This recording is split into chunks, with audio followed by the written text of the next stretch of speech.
عزتمند مشرانو د الله جل جلاله په من او تاسو باندې ډیر زیات فضل کرم او احسان دی چې من او تاسو مسلمانان فدا کړیو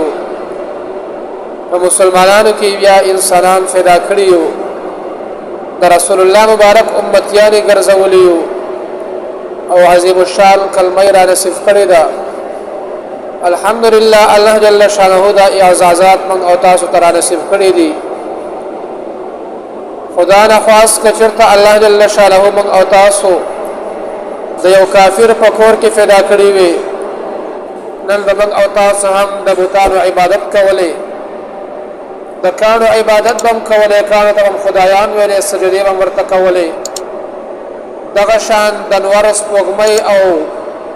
د اور عبادت بم کولې لیکن الله جل جلاله من او تاسو مسلمانان فدا کړیو او عظیم الشان کلمه را نصیب کړی دا محترم داسې کلمه ده کچرته د اویا اتیاو کالو یا مشرک چې ټول عمر کفر او شرک کړی وي او دا کلمه وایي چې لا اله الا الله محمد رسول الله نو الله جل شانه ورته ټول عمر او کفر او شرک معاف کړي او الله جل شانه په دغه مغفرت نصیب کړي دا یو عظیم کلمه ده محترمو او چا چې دا کلمه یو ځل هم ویلې ده او دا مسلمان دی کله جهنم تلال هم شروع بیا به هم د جهنم نه یو ورځ را خلاصيږي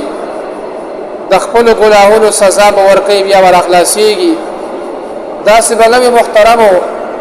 چې د کافرانو په شان د ټول عمر په جهنم کې فراته وي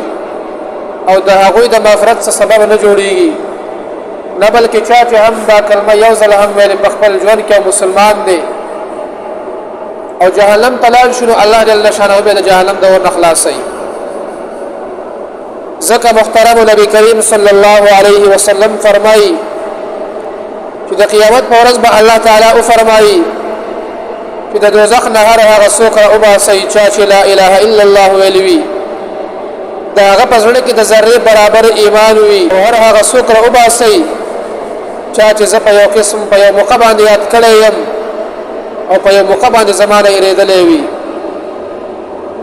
نو عزتمن درنو داسې او عظیمه کلمه ده چې یو ځل انسان اوایي الله جل شانه د جهنم نه نجات ورکړي الله جل شانه خپل پیغمبر ته فرمایي وما ارسلنا من قبلك من رسول الا نوحي اليه انه لا اله الا انا فاعبدون او ندري ګلی موږ مخکستانه یو رسول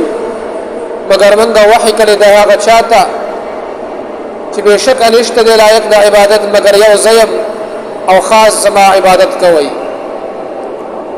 یعنی الله جل شانه خپل محبوب خپل پیغمبر ته فرمایي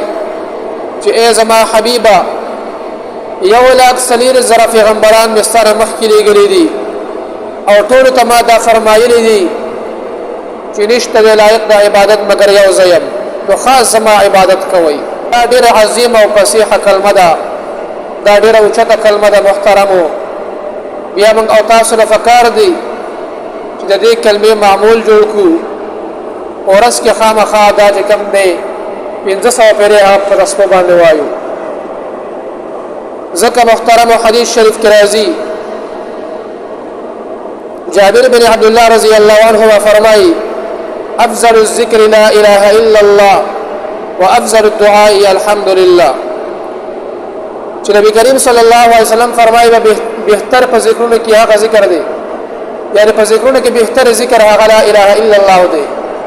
او په دعاګانو کې بهتر دعا هغه الحمدلله ده وجه صدا محترمو دې ته بهتر دعا ولې ویل شوې ده او بهتر ذکر ورته ولې ویل شوې دي نو محترمو د لا اله الا الله ویلو سره کوم دی هغه د غیر الله خیال د زړه نه وځي او چې کله انسان الا الله وایي د الله جل شانه خیال په ځل کې پوښ شي د دې وجه محترم هر داسې ذکر چې په هغه کې د الله جل شانه د محبت اظهار وي هغه ته بهتر ذکر ویل کېږي او الحمدلله ته بهتر دعا ذکر ویل کېږي محترمو چې د دعا تعریف دا دی چې الله جل شانه یادول د الله جل شانه نه غوښتل په الحمدلله کې دا دوه سيزونه موجود دي ځکه چې الحمدلله کې الله جل شانه هم یادېږي د الله جل شانه د نعمتونو شکریا هم ادا کیږي او الله جل شانه په قران کریم کې فرمایي لئن شکرتم لازیدنکم ولئن کفرتم ان عذابی لشدید اے بنده کچې تتا زما د نعمتونو شکریا ادا کړه زما په نعمتونو د شکر او وسلو دغه نعمتونه بدرته نور هم زیات کما او کچې تتا زما د نعمتونو ناشکری وکړه نو زما عذاب ډیر زیات سخت دی ان عذابی لشدید زما عذاب ډیر زیات سخت دی بیا نو عزتمن ورونو په الحمدلله کې د الله جل شانه د نعمتونو شکریا هم ادا کیږي هر داسې الفاظ سره دعا کول چې باغې کې د الله جل شانه د نعمتونو شکریا ادا کیږي داسې دعا د په حدیثو کې بهترینه دعا ویل کیږي